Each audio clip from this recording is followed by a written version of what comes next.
karon ni apod mga higalay atong tabangan kay kanining nabiktima sa bagyong Tino. Ni apod nagkuan lang de donor niya, di apod ayo atong beneficiary, ato mga higala tagad pagtagad Idol Boyki kauban niya po nato karon kay magtiayon na sila mahigala ang ilang anak in taon maoy usa sa namatay atol sa bagyo nga si Tino. Mo nang ato sa mahigalang tunulan sa atong financial assistance gikan sa DYHP. Yes, Idol Boyki?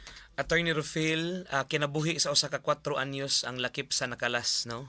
Kung diin pag-igo gyud sa maong bagyong Tino, attorney, maupod nga higayon nga nakalas ang kinabuhi sa 4 anyos, mao ni ang amahan nga si Romel, o niya na adere si Ratchelin. Ang pangan sa casualty mao si Archedwell Anter Lasaga. So Arched, unsa may angga ning bata, sir? Chid. Taga Purok Mahayahay, Biasong, Talisay City. Biasong. Sus, mananga river ni. May nakaamong. Asa man inyos Biasong? Purok Mayahay, attorney. Purok Mayahay. Dapit sa Krukulandia, layo ra.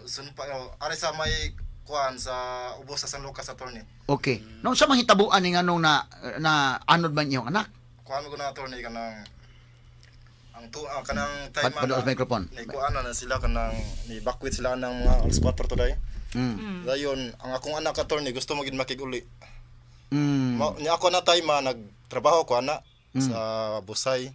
Niyang nahitabo ibalik siya sa balay. Iyang gi murag ang akong anak ni dagan man iya na lang gisunod. Mao to nga Asa man mo nakabakwit na unta? sa may slaughter, attorney, sa eskwelahan. Okay, diha nang tamo sa eskwelahan. Pero ang eskwelahan naabot man gyapon, di ba? Abot, O pero at least dili unta madisgas siya. Unta lagi. So namakwit na mo kay naka-experience mo sa unang mutaas ang tubig nga napita. Pag bagyong udita na sir kadito mi sa pinamungahan. Pero Okay. kuan ko na, attorney, kanang sa katong among gi bakwitan sa ibabaw sa mua dili gyud na sa ingon nga maabot gyud kanon ta nagtubig. Nya atong time, attorney, nga pagbuntag na gyud ang tubig diri man sa tumbanan sa kong tiil. Mao to nga Nakauli ka to panahon na. mga alas 9 sa nang Sa gabi. sa gabi, attorney, ni Alas 9 sa gabi ang pizza 3. nakauli ko ana. Okay, ang pagkadlawon man tong Ang pagbuntag kusog na maging tubig. So trabaho pa ka pagka alas 9 sa gabi na uli ka. So kining imong asawa, kisa may kauban nimo ni bakwit, ikaw imong anak. Bali kami randuha. Kamunduhan ni Chidchid. Nya kay nakiguli man siya kay dili siya ganahan dito sa may eskwelahan kay di siya ganahan dito matulog.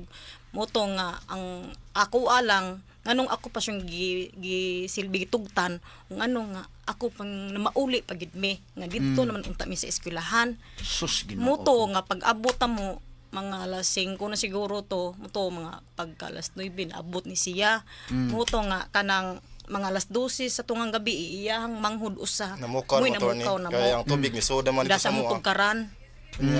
Kinisla akong gipaon nas babaw ko ato sa mas babaw kay Kaya sige naman uwan alas 12 sa gabi pa lang, sige nang uwan. Sige nang uwan. sige Pero ang nang pagkusog sa uwan sa kadlaw na. sa ana mga gyud, attorney. mga ana na gitong oras. Nya, mao na sila ako sa ko day at gipauna na ko sa babaw ako lang gihatod. Ang mga butang ako sang gihakot, attorney, kay basin pug napoy masalba. Mao to pag anang buntag, attorney, ang among balay wala nalapawan naman sa kanang tubig. So lapaw gid ang kwan. Dito sa ato. Natumbahan pa to kanang kahoy. Kahoy nga Mao to nga Wa maanod ni balay. Naanod wala pa to siya maanod, pero pag kuano gyud sa tubig, attorney, nga ni decide mi nga mo labang gyud sa tubig nga lapaw na sa lubi. Wala mi kay bawas sa bahay niya. Ang nahitabo ato, ang katong igsuon ako na may mga attorney, mga sanga dito may mibabaw sa atop sa among silingan. Dito mi Di pato. pauna na ko palusot ang akong igsuon ko. Una sa glusot nya ihatag na ko sa dudong mosunod mi. Karon ang nahitabo, attorney, Asa graduhan nimo anak? Wala pa pa na nag-eskwela, eskwela. Wa pa kay 4 years old pa man. 4 pa man. 4 pa man. Bugtong anak ra ba ni? Bugtong ra gyud taon, na, sir. attorney. Sus Ginoo ko. Mao ang taon ning ko ana. No mauna Sus Ginoo ko. Sige, okay ni. Hilak mo hinon siya. Taga isa kuan ral kan tubig ral. Taga isa kay naka kuan noon siya. So nya unsa man hitabo Romel. Sumuto nga Kuano, attorney, pag hatag na ko sa bata, gianod sila una padung sa kwayan. kisa may imong imong Ang gitunulan. akong igsuon. Ay mo iso napil kanod. Naanod siya, attorney, pero na libre siya. Kay kami naanod pod mi pero sa laing destinasyon may gani, attorney, og nakakupot mig palwas lubi kay guwa pa murag tulo siguro mi ihaya. Sus Ginoo ko no. Ang katorog nga nakaanghel mo katorog yung palwas lubi wa na lang gid mi mamuhi, attorney, mo to nga ikuday diri lang kita ug unsa may tabo na to ning adlaw Ginoo na mihibaw. Lubihan no. Murag So ang bata nimo gitunol nimo sa may igsuon, Oo. nya sila mo nang ano din on. Dito sila sa kuan attorney sa Kuwayan. Akong ginay ko, Chard, bisig unsa may tabo, ayaw gina buhi akong bata, bahalag mga kami may mga kalas. Ang naitabo attorney, diha unang dili kay dayo namo ang Kuwayan. Ang naitabo, ang Kuwayan attorney giluka man. Hangtod nga mura kog nawadag paglaom kay simpre akong anak naago dito, nagsampit pa namo. Sus Ginoo ko. Ana ko ko Ginoo na may baw kung sa may tabo nato dang duha maanod ta. Tulo kita ni. Ginoo. So mo na hitabo aboy ki. So karon nabakwit mas pagkakaron sa. Wala sa mi balik to attorney ang sa pagkakaroon attorney dito Naano sa din yung balay no? wala na gimi ko anon to attorney. Wa na gyud. So asa mo nag-stay Ang nagpuyo natabo ni attorney dito sa mi sa pinamungan sa iyang papa. So adto mo uli sa pinamungahan. Ato yung uli dito kay Sus Ginoo ko. Paita boy ki. dito kay namo gipalubong attorney kay ug ara sad mi namo ikuan. Di naman nakita imong anak. Sud sa poultry dia sa kuan attorney sa kanabiyasong ba.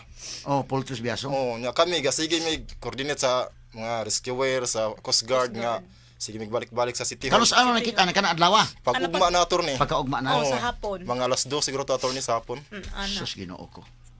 Pero burot na iyang tanang lawas. Kuan attorney ang yang gijakitan ton mo siya nya ang yang ilang pulis nga kuan Iyang Silvi Sando. sando niya Niya nakapajama. ang pajama nawa niya ang jacket nawa na po ang kato na lang sando ang nagpabilin niya murag na ato si Sambad murag na kuan na siguro attorney ba tungod sa tubig nga nakuan siya murag na bulit na lang ba Sus Ginoo. loy kay Paita.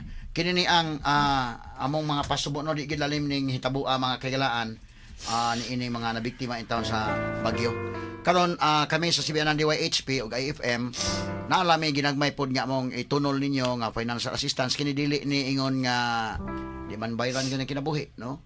Pait kayo unya kini amo agila ni og kanana ang at least nasa mo matabang pagasugasto sa inyong pagkakaron og unya kini ni ang gikan ni sa ato mga listeners og kini unta may maghatag og paglaom gihapon nato no nga daghan ang mga tawo nga nagpakabana, daghan ang mga tawo nga nagampo para ninyo o daghan ang mga tawo nga naguna-huna para ninyo. Idol Boy K?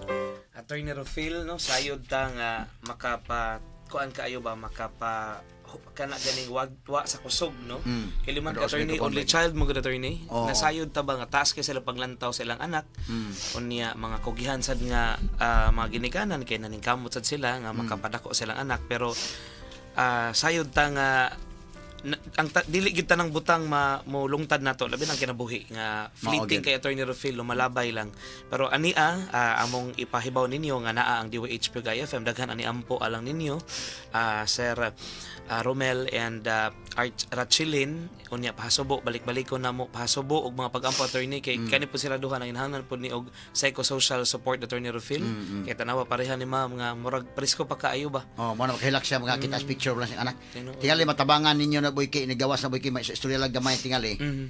Si Idol Mike ikaw kay mga graduar mo ni psychology na mo hibaw-an na basig anang paagihan makatabang-tabang sa tanga mo gaan-gaan ang ilang paminaw sa Idol Boy K. So Sige, sige, attorney. atong itunol Boy K. So ania pasal palihog lang kog dawata sa for transparency gikan sa to ang mga listeners o viewers sa DYHP ug IFM ato ang cash aid 1,000 pesos, 2,000 pesos, 3,000 pesos, 4,000 pesos ug 5,000 pesos. Mga pasubo sir. Okay. Why sa pa yan? Oo. Sige Boy K. So kini gikan sa itong mga listeners DYHP Armin Cebu ug IFM og hinaut unta nga bisan pa man ning hitabua di mo mawad-an og paglaom og magtan-aw mo siyang palibot nga daghan ang mga tawo sad nga nagampo para ninyo, daghan ang mga tawo nga nagpakabana no para ninyo. Unya karong Pasko sayod may nga nawad-an mo pero hinaot pa nga sa kinilawman sa tong kasing-kasing padayon natong kana bang igam nato attorney Rufil ang paglaom nga gamay lang kaayo pero pinaagi ani nga mga butang hinaot pa magkainahinay og kadako ang paglaom attorney. So salamat sa inyong panahon unya again pahasubo og mga pag-ampo alang ninyo. Okay. Sige Romel no.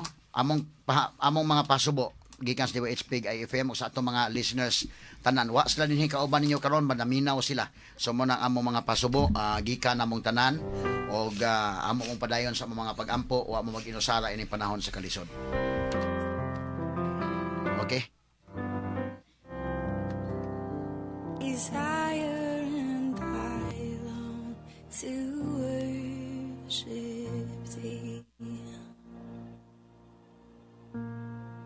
Okay, mo ni mahigala no. Ato sang kuno sa gawa sa Boyke niya dayon atong istoryahon sa dito. Kining ato mahigala mabisita.